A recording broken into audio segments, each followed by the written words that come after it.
and sharing part of your Saturday morning with me for my second weekly Facebook Live broadcast. And I'll be hosting these broadcasts every Saturday through the election season from 8:30 to 9 on Saturday morning. But today, because of the regatta, the Dragon Boat Festival and Regatta, I had to move up my time a little bit. I'm here in the parking lot of Sea Witch Cafe parking lot, and you can see that the festivities are already underway. People are getting set up, and it's going to be a great day. It's going to be a long day. I'm on the Drink or Sink team, and we'll be having a team meeting here at around 8:15, so I needed to get started a little bit early. So the Dragon Boat Regatta, if you haven't participated in it before, it's a great event. And if you go down to Stokes Cafe, that's where the finish line will be. The boat races will be on the harbor there, and finishing up at Stokes. And there'll be a lot of events going on here with the Island Men, who's sponsoring the event. And so you can come here. The staging area will be here, and the main event will be down there on the water. So I'll be doing that pretty soon. But in the meantime, I'd like to talk to you about my campaign. And for those of you who don't know me, I am Tom Elicson. I am running to be the next mayor of Carolina Beach, and I'm doing that because I do feel that we need a new elected leadership, and I also believe that I have the right experience and background to make a difference. And speaking of my background, I can give you a little bit of information about that. I came to Wilmington, or to Carolina Beach, by way of Hudson, Ohio. Lived there for quite a few years and served on city council up there in Hudson. And while on council, we focused on a lot of issues that are similar to what we see down here in Carolina Beach. We had a lot of stormwater and flooding issues to address, and we had a lot of large infrastructure projects to get done, and we had some financial issues we had to address. And one thing I was able to see up there on council, I was able to see firsthand how people can truly suffer when the roads and the infrastructure don't keep up. And it's really, when you see that whenever it rains, people's homes get flooded, and when the roads are so bad that you can't walk your children down to the bus stop, and that really takes a toll on families. So I saw that firsthand. The lighting's not good. Keep going. And I really have come to focus on infrastructure projects.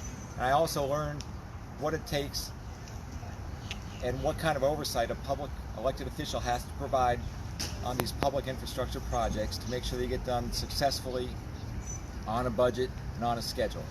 And so those are some of the things I learned from being on council. We also did a lot with the municipal budgets up there, and so I also learned how important it is not only to go through the budget process and come up with a very strong budget, but to follow it after the fact. You can't simply pass a budget and then set it aside and forget about it. It needs constant attention and management. You have to really watch the spending after the fact. And so that's what I bring to Carolina Beach, and that's the kind of experience I would be able to bring as the next mayor. Professionally, I have 30 years of engineering experience, and in my job I also manage complex projects and manage corporate budgets. And so again, I know what it takes to provide oversight to get large complex projects done successfully. And so when I'm not dabbling in politics or working, I do like to stay involved in the community, and that's what I'm doing here today. I'm a member of Island Men, and we were out here last night at the opening ceremony selling food and drinks. It was a great time. We had Machine Gun was the band last night. Woohoo! And today I'll be continuing my involvement by rowing, paddling, I guess, in the Dragon Boat Regatta. And I'm also a member of also the president, I guess, of the Megan Kikikas Education Foundation. It's a great charitable organization. We raise money to help children and their families afford preschool tuition in New Hanover County. And I never realized how big of an issue that was until I got involved with this charity, and so it's really been an eye-opening experience. There are literally hundreds of families in New Hanover County that need our help, and so that's what we're trying to do. So that's a little bit about my background, and as far as my election campaign is going, as I go around town, I talk to people, and they tell me about the problems that are taking place that they see on Carolina Beach. And a lot of times they talk to me about problems that start and end in Carolina Beach. But there's also problems that we have to face that go beyond Carolina Beach. They're regional problems and they require regional solutions.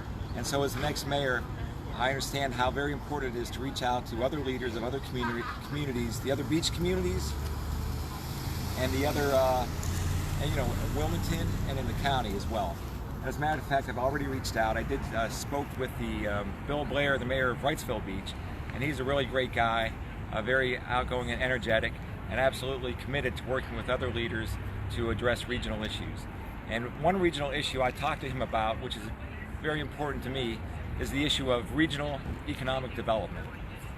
And when I was on council in Ohio, I co-founded the Hudson Economic Growth Board, and I was a council liaison to that board and then served on it as a board member later on. And we were addressing many local and regional economic issues. And here, when we talk about economic development, a lot of people just simply think it's about tourism. But in my mind, it goes way beyond that. We need to work regionally, work together to attract more jobs here, because if you attract businesses and jobs, then you attract more families, and they buy homes, and that creates a very stable community, which is what we're all after. And so that's my take on regional economic development and what it's all about. And as a mayor, as the next mayor, that will be a priority of mine to reach out to other leaders in the region again, and to talk about regional economic development, focusing on job creation and bringing new business to town. And just a short story, quick story about how regional economic development can work is that back in 2011, before we lived here, I was attending an international engineering conference in downtown Wilmington at the Hilton Hotel. And while I was there, I talked to some of the locals, and they told me about all the great beaches that were down here. I didn't have time to visit them at that time, but we were also wanting to move out of Ohio, and my wife had always wanted to live by the beach.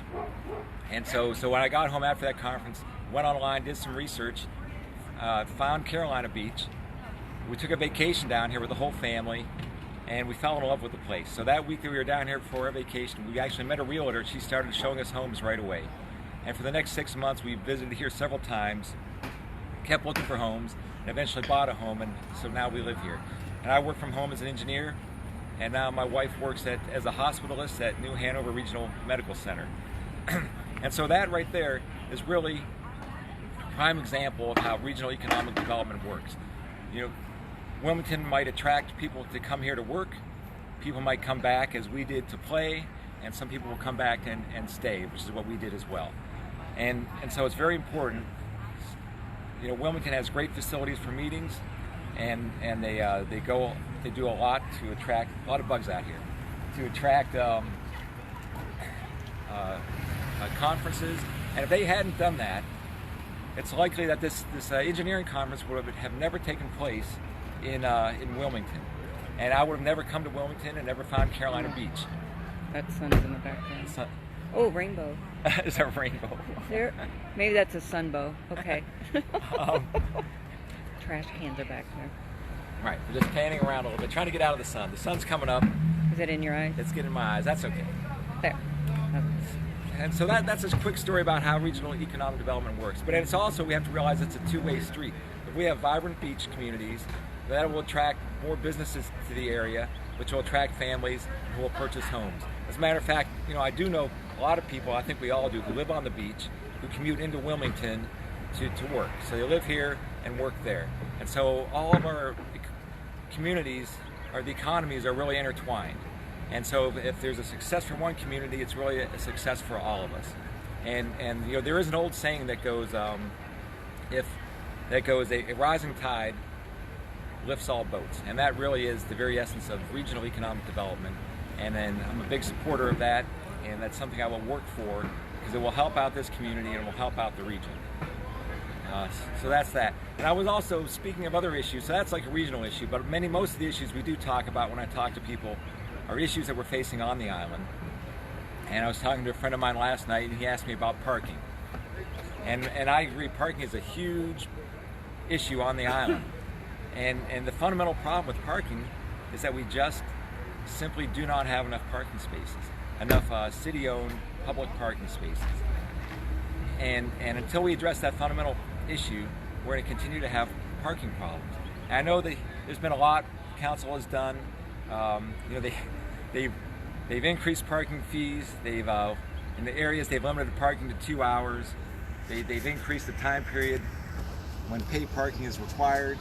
They've painted tiny white boxes in the business district to further restrict parking. And those things, none of those things address the fundamental issue. All they do is annoy the locals. So what I believe, what I'll push as the next mayor very early on, is to form an ad hoc committee to look into parking and come up with some viable options. And ad hoc committees actually work very well in this community and other communities if you give them a very specific goal and a very specific purpose. And so that's the key. And I give them a deadline, a very tight timeline to work. And the citizens will respond. And they're responding. The Canal Drive Flooding Committee, ad hoc committee, has responded very well.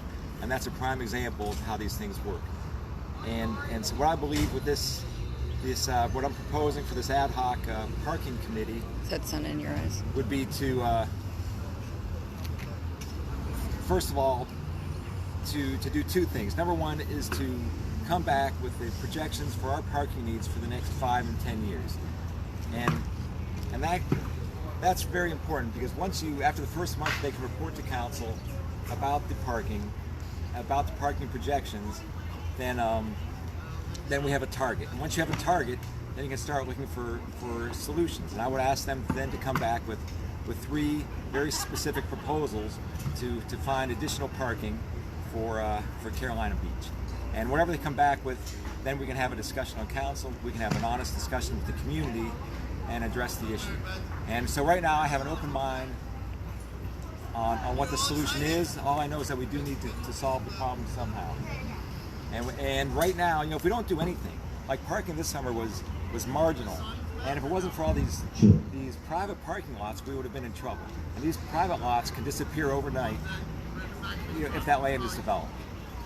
And so, but right now we do have an opportunity to get ahead of the curve. We can be proactive, which is very important, and we can address this solution.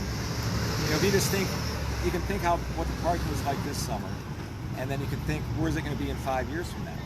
If we do nothing about it, if we kick the can down the road, 5 years from now we'll be in trouble. But if we look at it now, and if we're proactive, we can address it, and 5 years from now we can be in a very good position.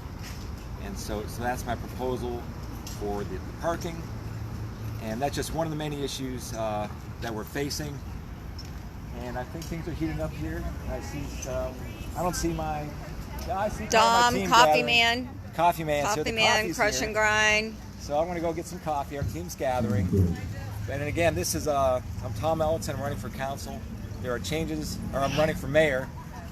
No, I ran for council in 2015. I'm running for mayor now, and I think we need to make changes. I think I'm the right person to help make those changes, but I can't do it without your help. No changes will come without your votes. So I hope you'll vote for me on November 5th, and I hope you'll continue to join me every Saturday morning. I'll get back on the normal schedule next week from 8:30 to 9 a.m. every Saturday morning. It's Facebook Live is interactive. You can always text in comments. I'll try to address them during the broadcast or afterwards. And so I guess that's all for now. I'm going to get on with the regatta, and I hope to see you there, and we'll see you next week. Bye.